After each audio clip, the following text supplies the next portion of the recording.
أعوذ بالله من الشيطان الرجيم بسم الله الرحمن الرحيم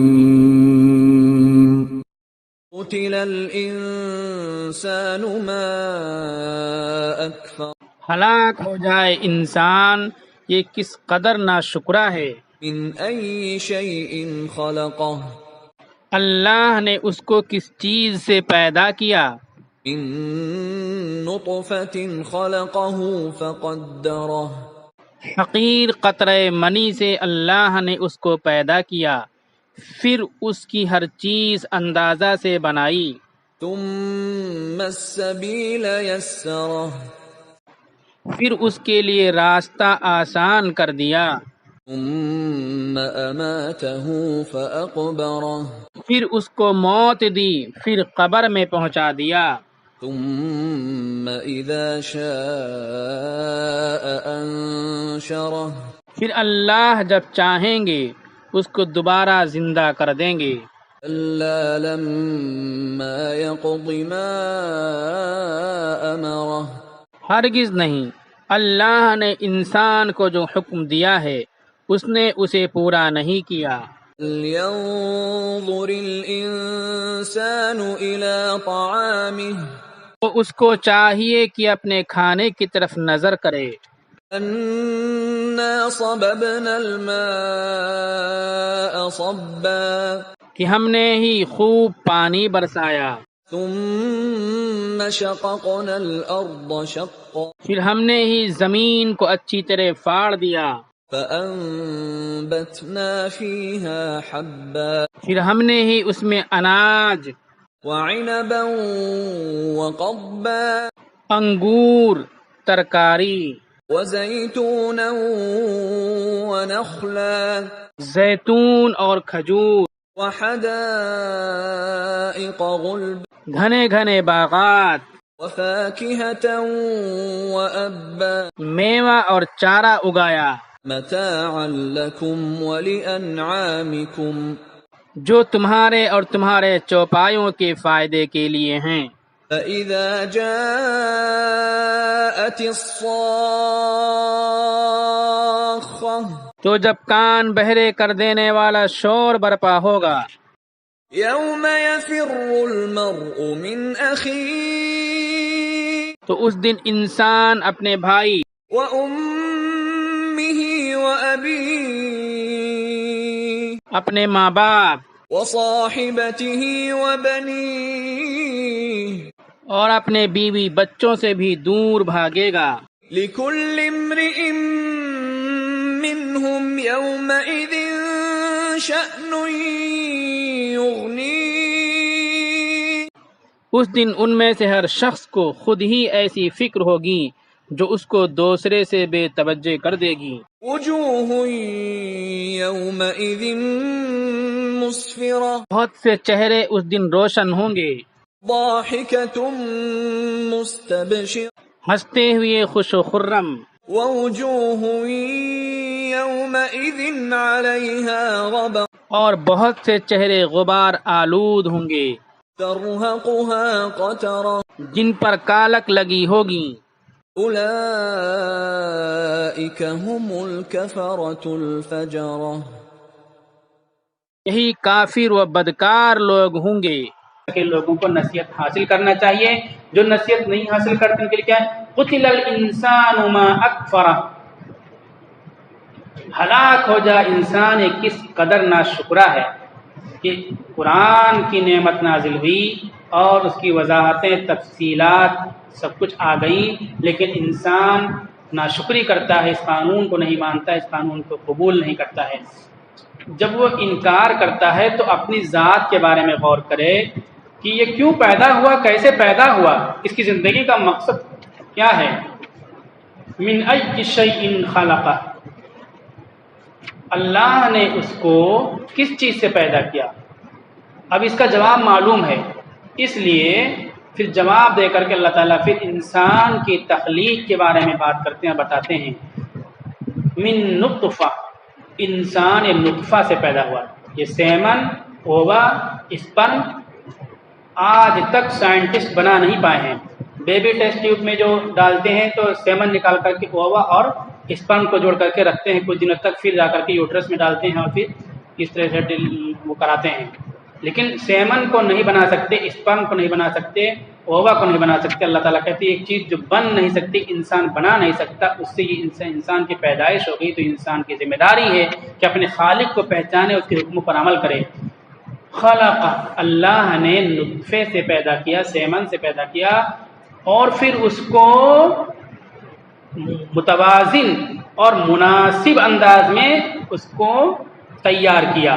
اس کی ناک، اس کی آنکھ، اس کا کان، اس کا ہاتھ، اس کا پیر کس طرح سے بنایا، پیٹ میں کس انداز میں بنا.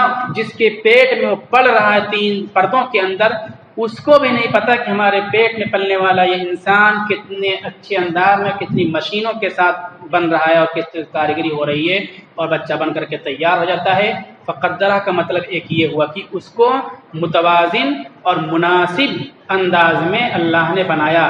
اس کی ناک کو 3 فٹ کا نہیں بنا دیا، اس کے کان کو چادر جیسا نہیں بنا دیا، بلکہ اس طرح بنایا کہ اس خوبصورت. اس کے پیر اتنا چھوٹا نہیں بنا دیا کہ چوہا کی طرح چلتا رہے. اس طرح سے متوازن بنایا کہ وہ انسان بن کر کے معاشرے سماج میں آتا ہے. پہلا معنی. دوسرا معنی ہے فقدرہ، کہ اس کی تقدیر، اس کی نصیب کو بھی متعین کر دیا. جب بچہ پیٹ میں پلتا ہے تو پیٹ ہی میں، مادر رحم ہی میں اس کے لیے 4 چیزیں لکھ دی جاتی ہیں. پہلی چیز کہ وہ دنیا میں کیا کیا کام کرے گا، دوسری چیز اس کی عمر کتنی ہوگی، تیسری چیز اس کی رزق لکھ دی جاتی کہ کتنا دنیا میں کھائے گا، چوتھی چیز انجام کے لحاظ سے یہ کیا ہوگا، کافر ہو کر کے مرے گا، ایمان والا ہو کر کے مرے گا. 4 چیزیں لکھ دی جاتی پیٹ ہی میں. پھر اللہ تعالیٰ کہتے ہیں کہ ہم نے نطفے سے اس کو پیدا کیا، اس کے سارے ناک، نقشے، ہاتھ پیر سب کچھ بنایا، آنکھ کان سب متوازن، دل پسلی ہڈی سب کچھ بنایا ہم نے. بن جانے کے بعد 4-5 پاؤنڈ کا انسان ہو جاتا ہے. 2.5 کلو، 3 کلو، 1.5 کلو، 2.25 کلو. 2.5 اور 3 کلو نارمل ہوتا ہے، یہ صحت مند مانا جاتا ہے. اتنا بڑا ہو گیا تو ایک دنیا میں تھا، اس سے لاکھوں گنا بڑی دنیا میں آنے والا ہے، لیکن آنے کا کوئی راستہ نہیں ہے. ثم السبیل یسرہ، بظاہر عقل کی بنیاد پر کوئی راستہ نہیں تھا، لیکن اللہ تعالیٰ کہتے ہیں کہ دوسری دنیا میں آنے کے لیے اللہ نے اس کے لیے راستے کو آسان بنایا. اس بات کو غور کرے، سوچیں، ایک انسان کو 2 لاٹھی مارو، 4 لاٹھی مارو، اس کا 1 پیر ٹوٹ جائے، 2 پیر ٹوٹ جائے، کتنے تکلیف ہوگی، کتنا طوفان مچائے گا وہ، کیسے کیسے مقدمات اس پر قائم ہو جائیں گے. جب ماں کے بطن سے بچہ دنیا میں باہر آتا ہے اور دنیا کی فضاؤں میں آتا ہے تو کتنی بار ہڈی ٹوٹتی ہے، اس کا جو درد ہوتا ہے اس سے کئی گنا زیادہ ماں کو درد اور تکلیف ہوتی ہے. ان تکلیف کے ساتھ بچہ بہرحال باہر آ جاتا ہے اور صحت اور عافیت کے ساتھ باہر آ جاتا ہے. اس کے ہاتھ پیر ناک نقشے میں کوئی چیز ٹوٹتی نہیں ہے، کوئی چیز خراب اور فاسد نہیں ہوتی ہے، صحیح سالم انسان باہر آ جاتا ہے. اللہ تعالیٰ کہتے ہیں ہم نے ایسی کاریگری کی تھی اور اس طرح باہر دنیا میں تم کو نکالا اور راستہ تمہارا آسان کر دیا ہے. تو ناشکری نہیں کرنی چاہیے، اللہ کی قدرت کو مان کر کے اللہ کے حکم کے مطابق زندگی گزارنی چاہیے. یہ تو زندگی ملی، دنیا میں آیا.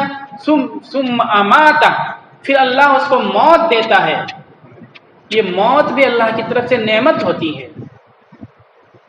جو ایمان والے ہیں، اللہ کو ماننے والے، آخرت پر یقین رکھنے والے، ان کے لیے نعمت ہوتی ہے. جو اللہ کو نہیں مانتے، وہ جانور کی طرح کھایا پیا ساتھ سوچتے ہیں، ان کے لیے موت تو بہت بڑی آفت، بہت بڑی مصیبت ہے. اس لیے مسلمان کو موت سے نہیں ڈرنا چاہیے، موت کی سے خائف نہیں ہونا چاہیے. موت کے خوف کی وجہ سے کسی دینی کام کو، کسی اہم کام کو نہیں چھوڑنا چاہیے، اور اللہ کے دین کی سربلندی کے لیے ہر وقت موت کے لیے تیار رہنا چاہیے. موت دی. فاقبر، پھر اس کو قبر میں اتارا، قبر میں دفن کیا، قبر میں پہنچایا. یہ فطری بات ہے. اللہ تعالیٰ کہتے ہیں ہم نے ایک فطری چیز بنائی کہ انسان مرنے کے بعد قبر میں جائے، قبر سے باہر نہ رہے. اب کوئی فطرت کا باغی ہو تو ظاہر سی بات ہے کہ اس کی جب وہ فطرت سے بغاوت کر رہا ہے، جس نے خدا کا انکار کیا تو فطرت سے بغاوت بھی کرے گا. جس کا آخرت پر یقین نہیں، وہ فطرت کا باغی ہی ہوتا ہے. اور جس کا آخرت پر یقین نہ ہے وہ تو توہین و ناقدری کرتا ہی کرتا ہے. لاشوں کو جلا دینا، ان کو پیٹ مارنا، لاٹھی سے مارتے ہیں جلنے لگتا لاٹھ چھٹتی جب، اس طرح سے توہین کرنا، زمین میں پھینک دینا، جس پر مرا اس چارپائی کو، اس کپڑے کو منحوس سمجھنا، یہ فطرت کے باغیوں کی عادت ہے. اہل ایمان کا طریقہ نہیں ہے. فطرت یہ اللہ تعالیٰ کہتے ہیں کہ انسان کو مرنے کے بعد اس کو اس کی قبر میں اتارا جائے اور عزت کے ساتھ اتارا جائے، نہلایا جائے، اچھا کپڑا پہنایا جائے. اللہ تعالیٰ کہتے ہیں یہ ہم نے انسان کے ساتھ احسان کیا کہ اس کو میں نے موت دی، موت کے بعد اس کے لیے قبر کا انتظام کیا، عزت کے ساتھ انسان قبر میں جاتا ہے. جو فطرت کے مطابق عمل کریں گے وہ. پھر اللہ تعالیٰ کہتے ہیں یہ منزل، یہ مرحلہ تم دیکھو کہ کیسے پیدا ہوئے، کیسے بڑے ہوئے، پھر کیسے تم باہر آئے، پھر تمہاری موت کیسی، پھر تم کیسے قبر میں پہنچے. اتنا مرحلہ اللہ کی طرف سے ہوا ہے. تو آگے کا مرحلہ جو ہوگا اس میں بھی تم کو زندگی ملے گی. ثم اذا شاء انشرہ، پھر جب اللہ چاہے گا سب کو جمع کر دے گا، اٹھا دے گا.